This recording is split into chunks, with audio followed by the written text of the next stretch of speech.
Senator Alex Padilla's Fix Our Forest Act plays right into Donald Trump's hands to sell out America's forests.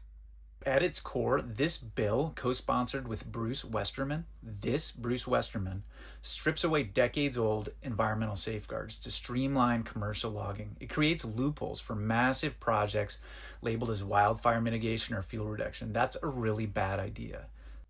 First, this doesn't prevent this. That's a myth. Extreme weather-driven fires and wind-blown embers are what destroy communities, not a lack of logging.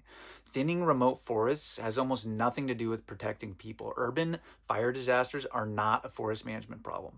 Those are political optics at this point and a failure to learn from recent disasters. Second, commercial thinning is not a silver bullet for forests either. We've reached a point somehow where we glamorize fuel treatment, where anything labeled prescribed fire or fuel reduction is assumed to be beneficial. But in many ecosystems, standard approaches do more harm than good, and removing mature and old growth trees degrades forest health.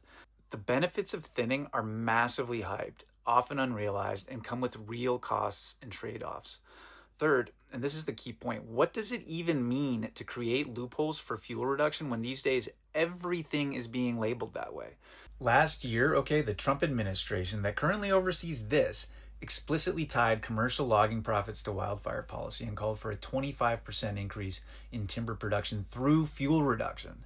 The exploitation is in black and white, and a huge amount of that work currently happens as traditional commercial timber sales. Companies bid to log public lands for profit, and it benefits them to frame those projects as wildfire mitigation. That is standard practice today. Under this bill, massive commercial logging projects would be exempt from environmental review. Do you understand?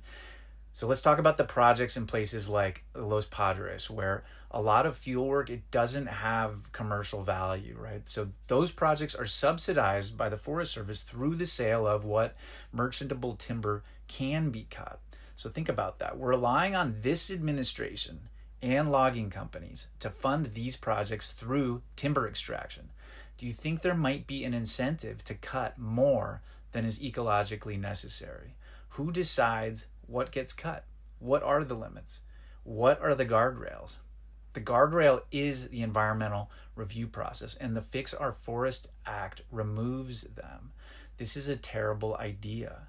Right now, especially, this is a terrible idea.